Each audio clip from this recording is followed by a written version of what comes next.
Is it a bird? Is it a plane? Is that guy wearing my underpants? No, it's flushed away. And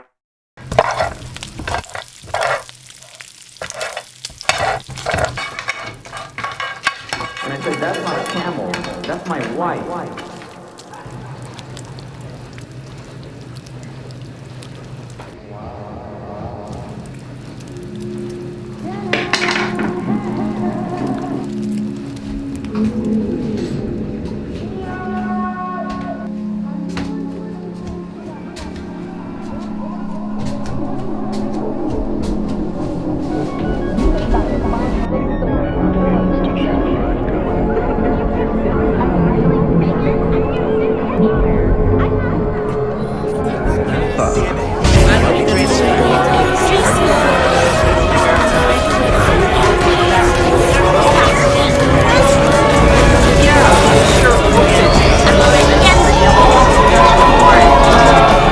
Looking for a girl I can laugh with, you know? Alright, I'm Kira. Welcome to My Shirt is Creased because it was a style choice. And this is me attempting to answer pointless questions on the internet. So yesterday I sat my friend down and I was like, right, I'm gonna make you watch a film. And he was like, oh great, what film? And I was just like, Flushed Away. And he said, this film is on crack.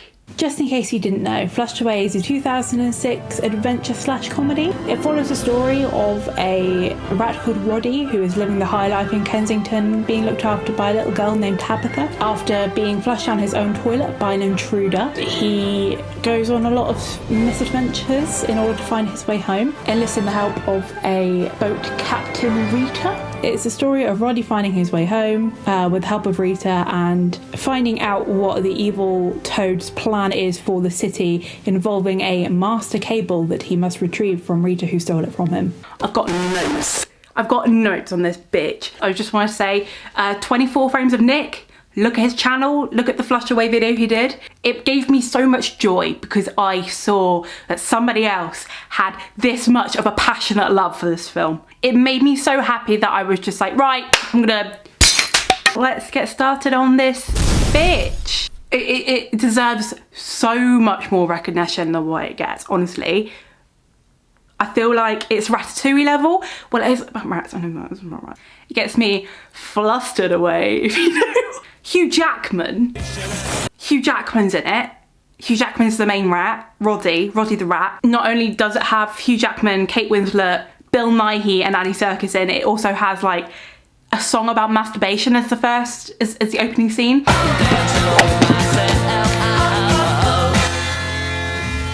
And let me just say, like, not many films are prepared to go there in terms of rat masturbation, but this film, it's going there, and it does it in style.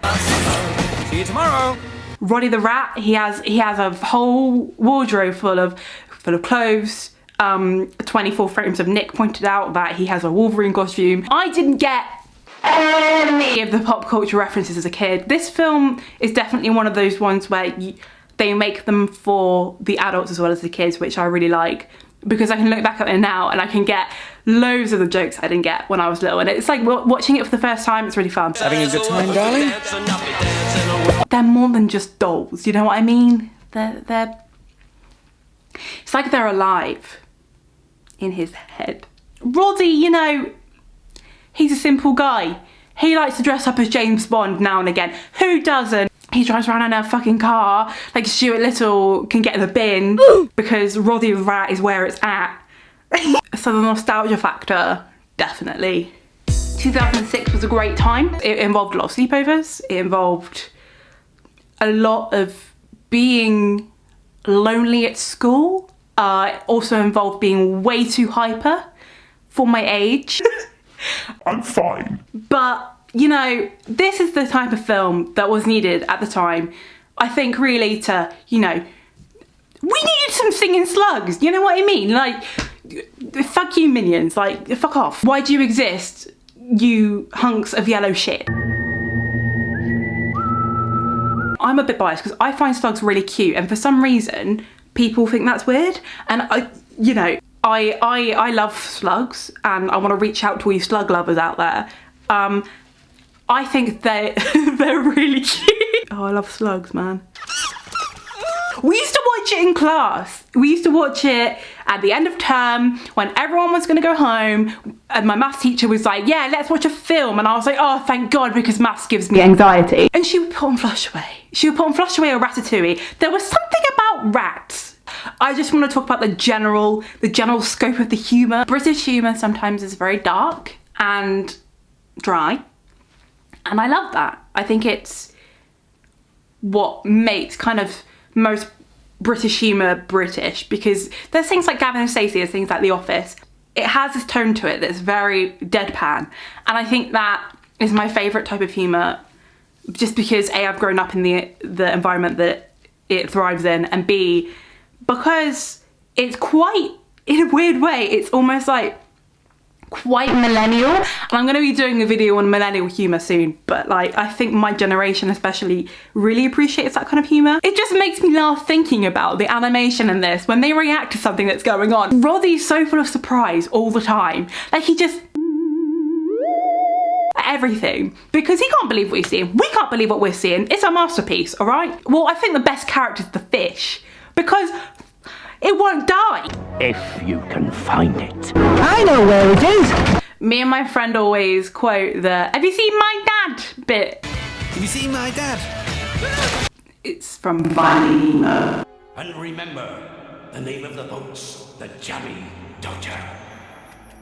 Thanks for bringing me this far. You're welcome. See ya! Fuck! What? There's a massive spoiler thing here. But the bit at the end where, I don't know who wouldn't want to get spoilers for Flush Away. High Oh, yeah. Because he hasn't got hands, so he can't. My humour must be really fucking weird, because it's such a mixture of like dry and like satire, but it's also really dumb. Like, it's perfect. Like that film is just perfect for my filter of humour. There's a lot of burping gags, there's a lot of like groin humour, whatever.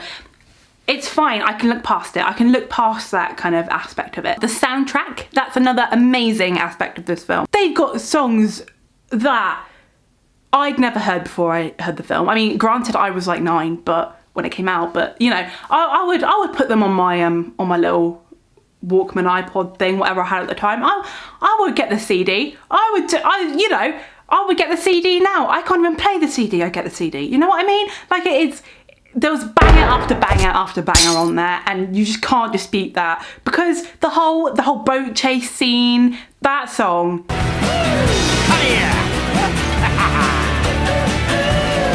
Rita! Triangle right! What? Just trust me! That's a classic. That is a classic. And when the animation is concerned, I would say that it's charmingly 2006, because granted, they could have done it stop motion or claymation or whatever, which would have been amazing, because I am constantly in awe of stop motion films. It's mirroring stop motion and the typical Aardman style animation. They were experimenting, and that's fine. That's fine for a film studio to do. And granted, some of it's not the best looking, but it's fun. It's a fun thing, and the animation definitely matches the tone of the movie. I should stop going on about the animation now, I guess, because I don't, like, granted I don't know much about animation, but I do think it's absolutely, like, I think every form of animation is just amazing. Like, the people are so talented. They're so talented. Like, animation is fucking hard. It's hard. Just like my I just don't understand where Flush Away's gone. What people thought, you know, it was so popular. It was pretty popular when it came out. But it was just a quick thing, I think. It came and it went. I mean, there's a part where they sing about it not being rice that they're eating, but they're eating maggots, because rice and maggots are apparently the same size, which I guess they are. Oh God, it was so cute. The little maggots have like faces and they start singing along, and it's, oh my God. The characters, right, let's go into the characters.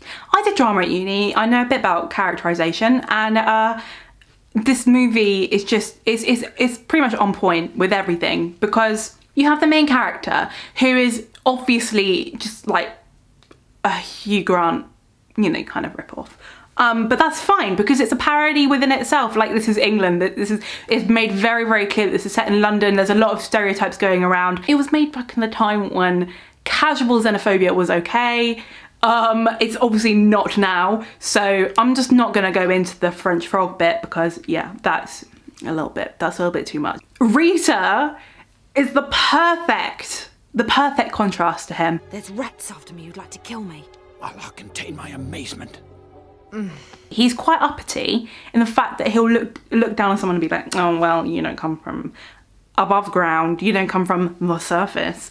But he's a lovable character and he learns not to judge people, and that's what the whole film's about. Not judging people, not throwing people down the loo. Although, to be quite honest, I would like to be flushed down the loo. It's that post-uni depression. Rita has his family and it's really cute. I love the way that their house is like falling over. It's total Weasley style. It's a really cute little design technique. Obviously they live on like a boat, so everything's like sliding back and forth. I love the mechanics of when they eat dinner. The soup like running across the table, everyone like grabbing some as it goes past. The toad, right? The toad is the best motherfucking character. He's like this lordly character, and his eyes are just like, they do that thing. Away! I can't really do it, but you know what I mean. They look in different directions, and it's creepy, and it's funny, and it's Sir Ian McKellen. They'll all be steady ready.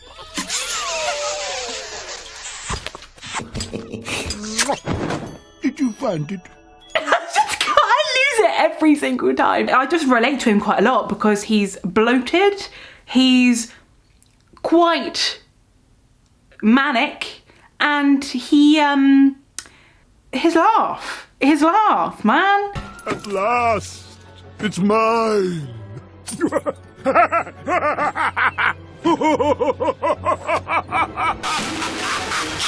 take it. I feel him in my bones. And then you have Whitey and Spike. The booty's in the booty. Whitey is just he's the cutest fucking thing. He's a lab rat and it's really sad. I used to work in a laboratory up top. Yeah? Big shampoo job. I was dark grey when we started. Yeah. Still. He is probably my favourite character. He's so sweet. I love him. And Spike's just this little ball of rage. Come on in. Right. You know what? It's a great cast of characters. It's a great cast of characters. Who can forget the American tourist? Who can forget the fucking fish? The guy with the thimble over his nose, he's classic. He's a classic character. The emo rat, he's great. I love him. I love the little emo guy. The girl with the finger stuck up her nose, and it comes out at the end with the wave. It's all these little things, it's all these little tiny things that really make this film amazing. The grandma. Sorry. Tom! Oh, it's Tom Jones! She's all like, oh, sing for me, Tom. Because the little emo kid was like, oh, it's a peeping Tom. And the granny's like, everyone who's called Tom is Tom Jones. She goes a bit mental. The ending song, gotta be careful really in animated films, the end songs can always be a bit cheesy. It's just charming, ties together everything quite nicely, and I think that's all you need with this film because A, it is fun. It is set in the time where England was going against Germany in the World Cup and everyone lost their shit. I just think it's funny that the whole premise is based on people waiting till halftime to go to the fucking toilet. That, my friends, that is toilet humour. There's a lot of creative stuff in that film. The nostalgia factor is on point and every character is lovable. The animation is stylistic. The gags, man, the gags are so good. Eat the flies, tuppence a bag. Keep your legs straight when you hit the water.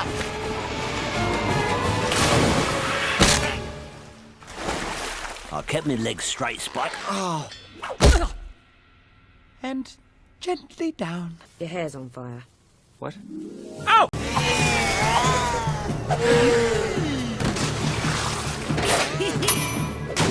There's some great one-liners, there's some great wordplay in there. Danger is my middle name. I thought it was Leslie. Bingo! Scrabble.